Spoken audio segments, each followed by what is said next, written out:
The fourth day dawns with a heavy feeling, as if the very air was soaked with discouragement. The sun, relentless, has burned both the skin and hopes alike.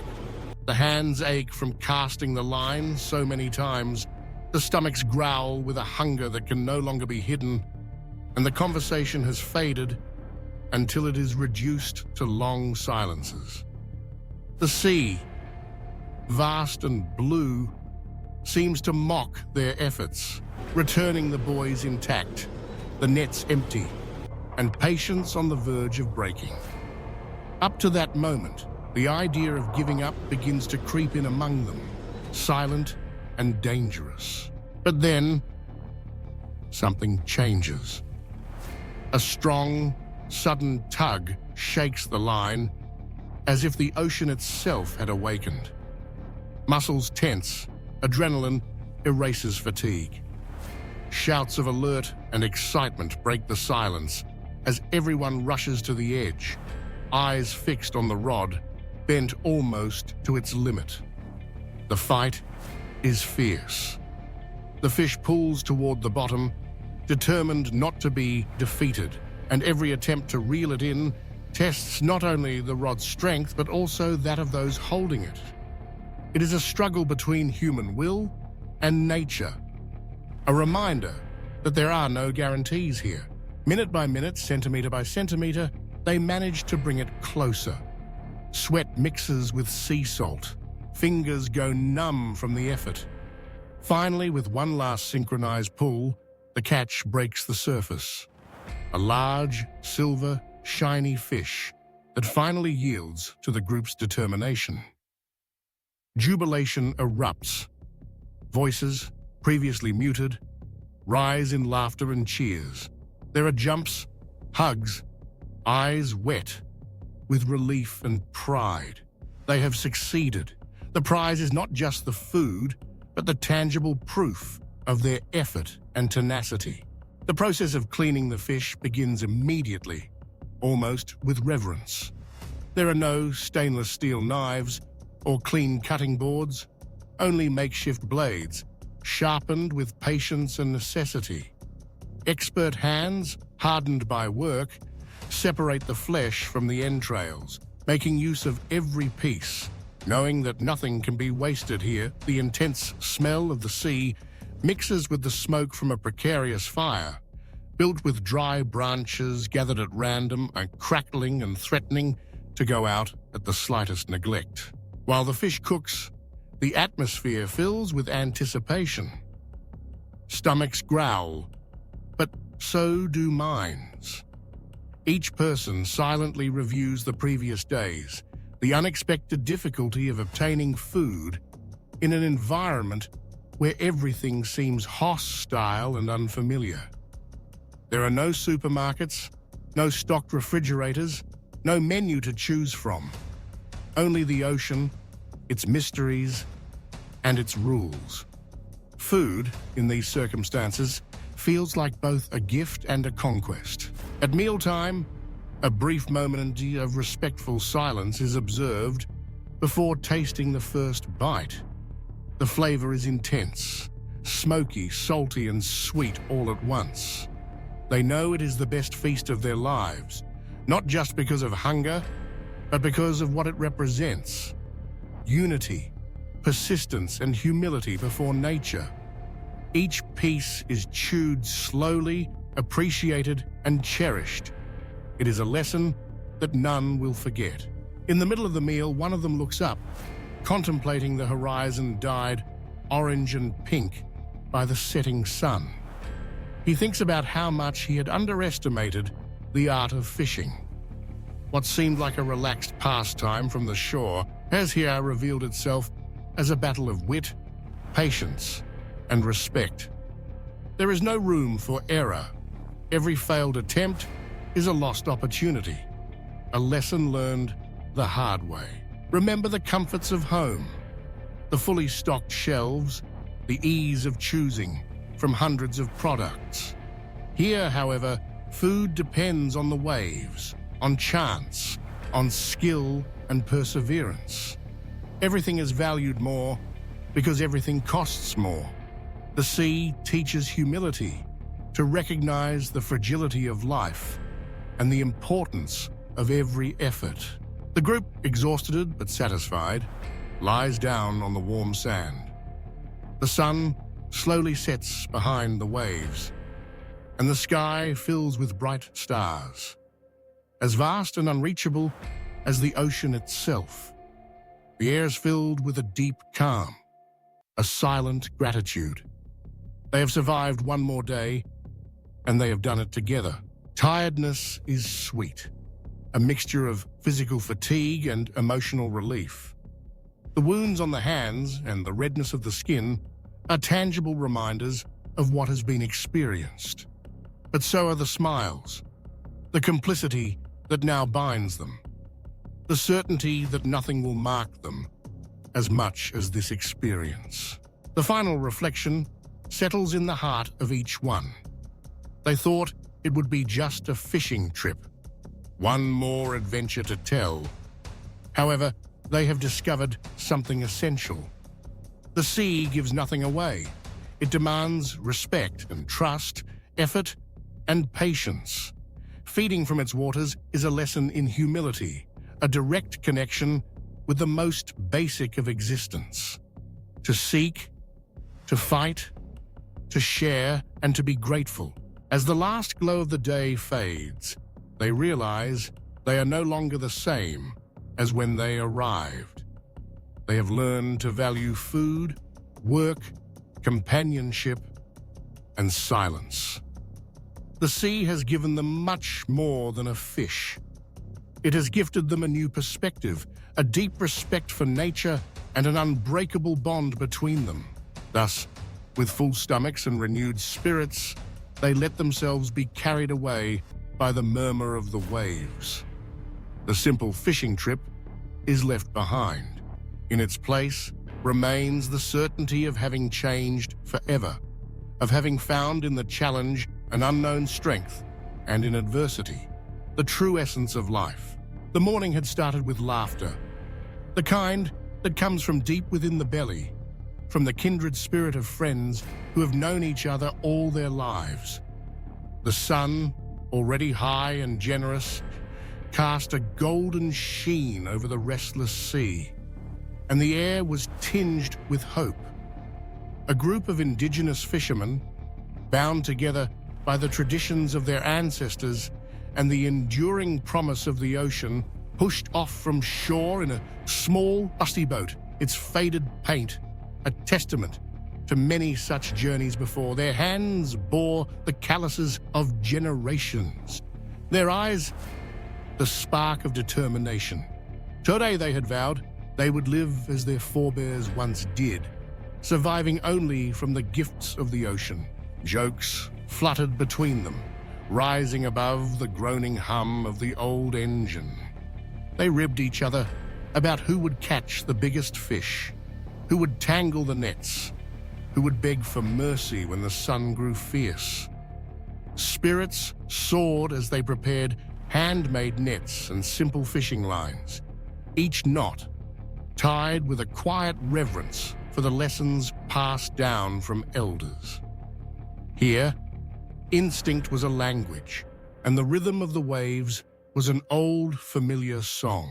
With practiced hands, they cast their nets wide, the fibers rough and worn but strong. The lines arced through the sunlight, splashing into the water with a satisfying plunk. The men settled into the rituals of waiting. Stories flowed as freely as the breeze, and the horizon seemed endless, full of promise.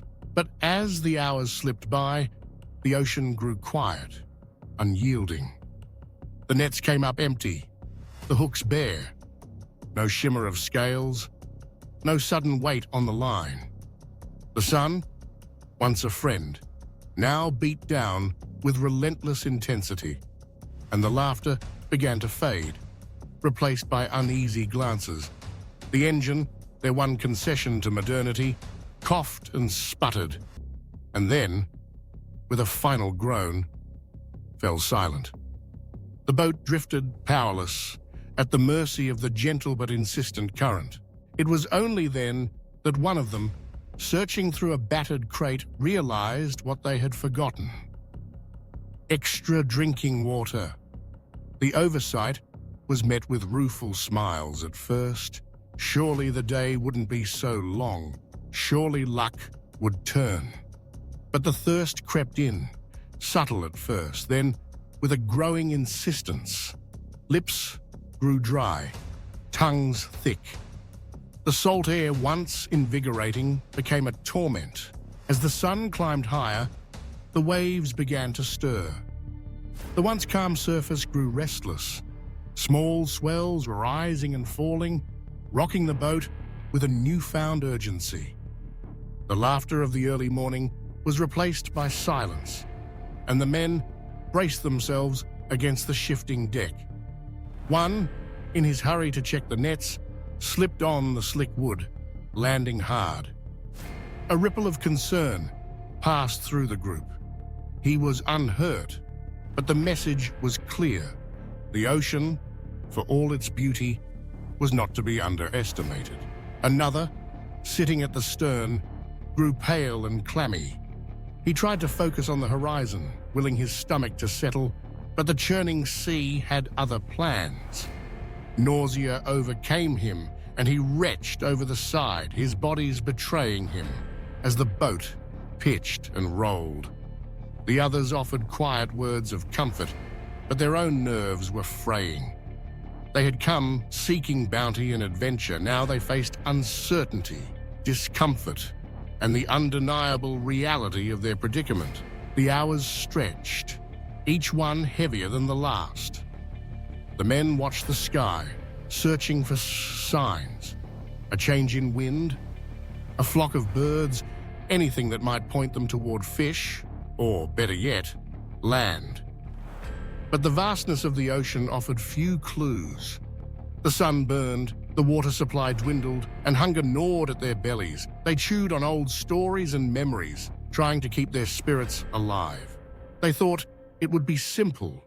The stories of their grandfathers had made it seem so. The ocean as a provider, a friend to those who knew its ways. But now, faced with the wild, indifferent expanse, they understood the truth. The ocean is a force, untamable and unpredictable. It gives, but only on its own terms. Desperation began to set in. They tried every trick they knew, changing bait, adjusting their nets, scanning for the telltale signs of a school below. Still, nothing. The silence beneath the waves was as complete as the silence among them. The men exchanged worried glances, each feeling the weight of responsibility. For themselves, for each other, for the legacy of their people. As evening approached, the waves grew higher, the wind colder. The boat, battered and tired, creaked with every swell. The world shrank to the small patch of wood and steel beneath their feet, surrounded by endless heaving water. They clung to memories of safety, of home, of the shore that now seemed impossibly distant. Yet, in the midst of hardship, something else began to stir. The men, bound by shared struggle, found new strength in each other. They remembered the songs of their ancestors, the chants that had guided boats through storms and darkness. One began to sing, his voice thin but steady, the words carrying across the water. The others joined in, their voices weaving together, rising above the crash of waves. They took stock of what they still had, each other, their knowledge, their determination. They rationed what little water remained, shared what scraps of food they could find. They worked together to rig a makeshift sail from an old tarp, hoping to catch the wind and steer toward home. They watched the sky for changes, the water for patterns, trusting in the instincts that had brought them this far. The night fell, bringing a coolness that was both a relief and a new challenge. The stars emerged, bright and countless, mirrored in the dark sea. The men huddled together for warmth, telling stories not just to pass the time, but to remind themselves of who they were. Fishermen, survivors, sons of the ocean. They did not know what the next day would bring. Perhaps the fish would come, drawn by the changing tides. Perhaps a passing vessel would spot them, or the wind would carry them home. Or perhaps the ocean, in its infinite wisdom, would demand more trials before granting reprieve. But as they drifted through the night, they understood something fundamental. The ocean does not bend to human will. It cannot be mastered, only respected. Survival here is not guaranteed by skill alone, but by humility, resilience, and the unbreakable bonds of those who face its challenges together. By dawn, the men would be changed. Whether by fortune or fate, they would carry with them the memory of this night, the hunger, the thirst, the fear, and above all, the enduring hope. For in the heart of the wild ocean, stripped of comforts and certainty, they had discovered what truly mattered. And as the first light crept over the horizon, painting the waves in silver and gold, they clung not just to survival, but to each other, and to the unyielding spirit that had brought them out onto the water in the first place. Night descends with a heavy hand, and the world shrinks to the battered hull of the boat, tossed and battered in the blackness. The clouds gather, thick and impenetrable, swallowing the last traces of twilight, until all that remains are the jagged flashes of lightning, slicing the sky in cruel, sudden intervals. The first crack of thunder booms overhead, so close it feels as if the sky itself is splintering. And then the rain comes. Not in the gentle, rhythmic patter of a summer storm, but in a furious, relentless deluge that hammers the splintered deck, seeps in through every crevice, and pours in through the old roof in rivulets that pool and swirl beneath their feet. The boat heaves and shudders with every wave, groaning beneath the strain of the storm's fury. Water pours through the seams, soaking everything: clothes, blankets, gear. Their nets, once carefully stowed, are scattered by a sudden gust, tumbling across the slick boards and tangling with boots and buckets. The world narrows to the urgent, desperate task at hand: bailing water, keeping the boat afloat, and fighting the creeping dread that gnaws at their resolve. They move with grim determination, passing battered buckets from hand to hand, flinging seawater over the side as fast as it pours in. Muscles burn, backs ache, but there is no time to rest. Every second is an exercise in survival. Every movement fueled by the raw instinct to keep going, to keep the boat afloat for just a little longer. The wind howls around them, tugging at their hair and clothes, and the cold settles deep into their bones, unforgiving and absolute. One of the fishermen, hands rough and steady despite the cold, finds a length of scrap rope tangled with the remnants of a failed catch. He sits cross-legged amid the chaos, fingers working quickly and surely, binding the rope together with pieces of bone salvaged from the gutted remains of a fish caught days before. The others glance over, curious but too busy to ask questions.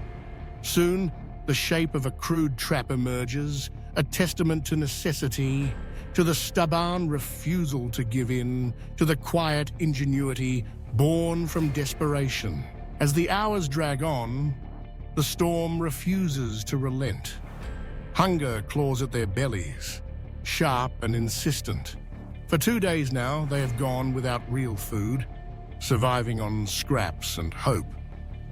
The last of the bread is gone, the salted fish long since devoured. Only seaweed remains, gathered from the side of the boat and boiled into a thin, briny soup that does little to quiet the ache in their stomachs. The air is thick with exhaustion and the bitter tang of salt.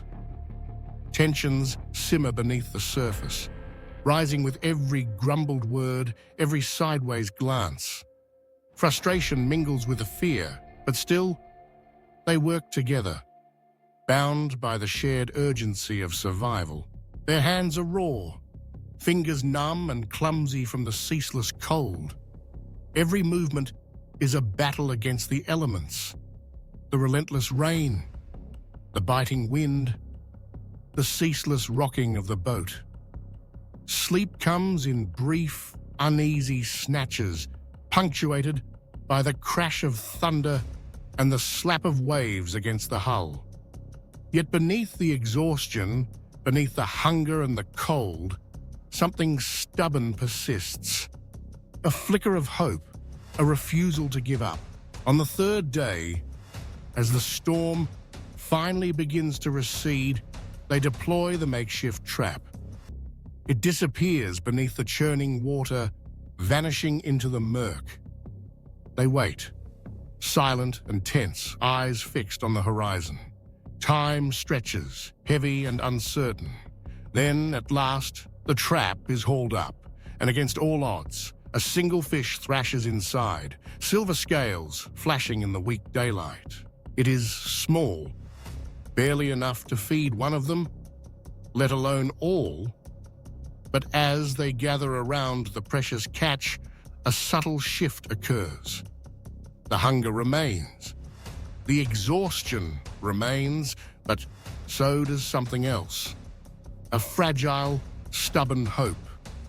They clean the fish with careful hands, dividing it into thin, equal portions. The fire is coaxed back to life, sputtering and flickering in the damp air, and the fish is cooked alongside a pot of seaweed, each morsel stretched as far as it will go. They eat in silence, savoring the meager meal. The taste is sharp and clean, the texture a welcome relief from the endless chew of seaweed. It is not enough to erase the hunger, not enough to restore their strength, but it is enough to remind them of what is possible. Enough to prove that even in the face of unrelenting hardship, a spark of luck can still ignite. Everything around them is soaked, every surface slick and cold. Blankets hang heavy with water, boots slosh with every step, and the air inside the boat is thick with the mingled scents of damp wood, salt, and desperation. Tools are lost or broken, nets tangled beyond repair. Yet, as night falls once more, there is a new sense of resolve. The boat is battered, but it floats. The nets are torn, but they hold. The men are hungry, but they are alive. In the quiet that follows the storm, the world feels hushed and fragile. The sea, once a roaring adversary, lies restless but subdued. Above, the clouds begin to part, revealing a thin sliver of moonlight that dances on the restless waves. The fishermen, huddled together for warmth, sharing what little dry clothing remains, their voices low and steady. They speak of home, of family, of the meals they will eat when the journey is over. They share stories, laughter, and silence, each a thread in the tapestry of survival, each a reminder that they are not alone. Their bodies are battered, their spirits tested, but not broken. In the darkness, hope glows faint but steady. A promise that tomorrow might bring calm seas, that the next cast of the net might yield enough to fill their bellies, that the worst has passed and better days are ahead. It is not a loud hope, not the kind that shouts or sings, but a quiet, persistent thing that endures in the face of adversity. They drift through the night, rocked by the gentle swell of the sea, eyes fixed on the horizon. Every breath is a testament to their resilience, every heartbeat a quiet victory. Though everything around them is wet, cold, and broken, their spirit remains afloat. Battered, perhaps, but not yet sunk. Not completely, and as the first hints of dawn creep over the water, painting the sky with tentative light, they find in themselves the strength to face another day.